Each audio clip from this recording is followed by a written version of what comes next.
Hello, everybody. It's Ilka from Growing Inner Wealth, and I've got an interview with Michelle Whitehead. She helps business owners and mainly female entrepreneurs, usually creative ones that might be a little bit scared of the lawyer word, because Michelle is a lawyer, and her business she does business serenity through wise management and legal support. Yeah. So, and the reason we're talking to Michelle this morning is about you did some journaling after the session that I did with you and starting the challenge that came from another group that you'd learnt about. But we're just wanting you to tell us a little bit about that process and how it's helped you, and some advice for everybody else doing the challenge on how to do that. Sure. So when I had my session with Ilka, we went right back. We discovered that I had, all through my life, I had this obsession with I have to do it right. And Ilka actually brought me right back to the moment I was born and the difficult birth I had, and how I kind of had this built-in perception that even then I hadn't done it right, I'd done it wrong. And then after our session, a few days after our session, one of the other groups I'm in, it popped up this challenge to write a letter, Dear Past Self. And I've never actually been able to do that before. I've read other people's letters to their past selves, but I've never been able to access that. And I thought I was going to be writing a letter to my 12-year-old self, who I'd actually connected with in the session with Ilka very strongly, and found out that a lot of the anger that I'd been struggling with as an adult had been built in around that time. And when I started to write to her, I discovered that actually, no, the first letter I needed to write was to Dear Newborn Me. And I actually found this letter pouring out that was full of so much love and acceptance and welcoming to the world for little newborn me. And it was such an amazing thing to write. It was such a celebration of me being alive. That was a huge shift in itself. And then I suddenly had this feeling that I needed to do a pattern of those every 6 years, because when I was 6, my parents divorced, and I had a whole pile of angst and responsibility and stress built up around 6-year-old me. So I was able to write a letter to Dear 6-year-old me and clear a lot of that, and actually put a lot of adult understanding around that, and notice that the decisions that I made then were actually the same decisions I would have made now, with all of my understanding that there was no need to beat myself up for having made those decisions as a little girl, because those decisions were right. They were perfect. They were what they were in the moment. And I was actually able to come to a conscious acceptance and understanding of all the factors that were in play back then. And then I wrote to Dear 12-year-old me and actually explored what was going on for her, where all of this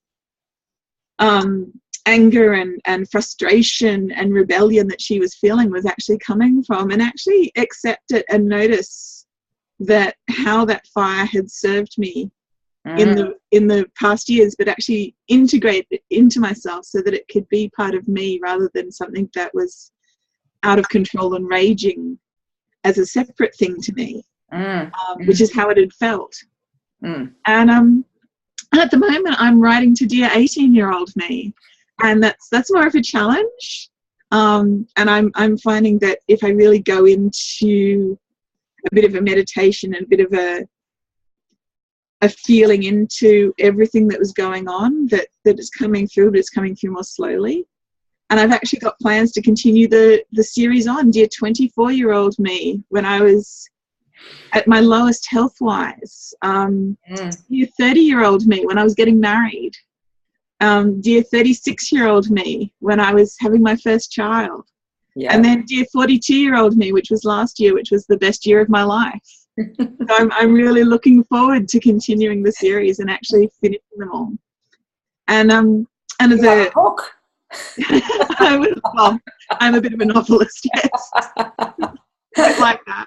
But what I actually did with them was I took those first 3 stories, Dear Newborn Me, Dear 6-year-old me, and Dear 12-year-old me, and I actually burnt them under the full moon when I was surrounded by my crystals, and actually cleared them and let them go. And that was really, really rather powerful. Yeah, that's fantastic. Yeah.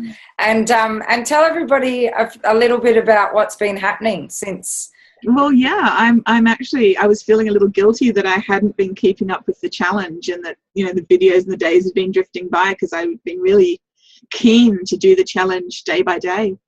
And then I realized that the reason I wasn't keeping up with the challenge is because I've had clients pouring through the door. I've had people who've been watching me for a while are suddenly coming in and saying, hey, look, can you give me some advice on this? And then they've been so impressed by the advice that even though I had intended to give it to them for nothing, they're offering to pay me for it. Yeah. And other people who I've charged for a little bit of advice are saying, yeah, I need this contract, and I need this trademarked, and I need this, and I need that, and I need the other thing, and I trust you to prepare that for me, which is awesome.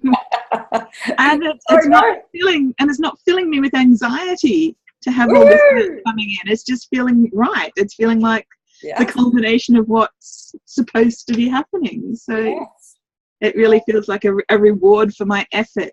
And one of the things that Ilka and I had explored was that all my life I felt that no matter how much effort I put in, it was never rewarded. Yeah. And so, and that is the shift.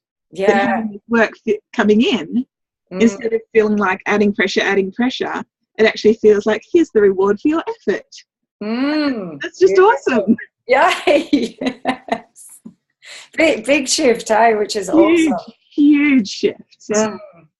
Fantastic. That is so cool. Is there any advice you'd give to other people in the challenge to encourage them to perhaps do this process, or what you think that they would benefit from doing it?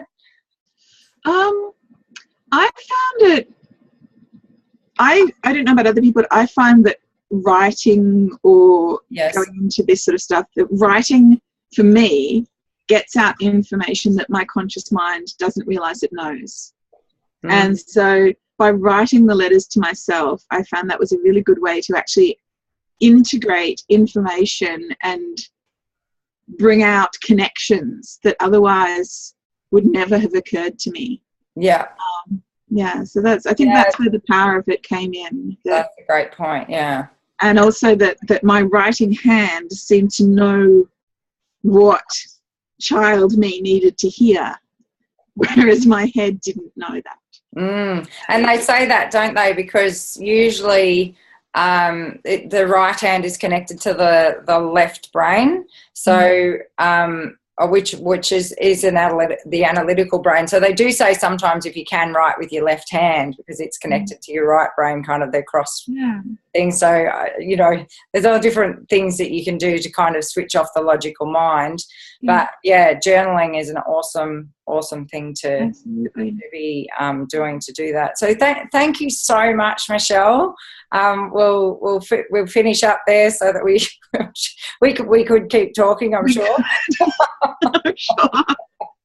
But no, that was awesome for everyone to hear that. So thank you so much. Thank you. Yeah. I can't wait to see what happens when I get back into doing the challenges. It's been so much fun.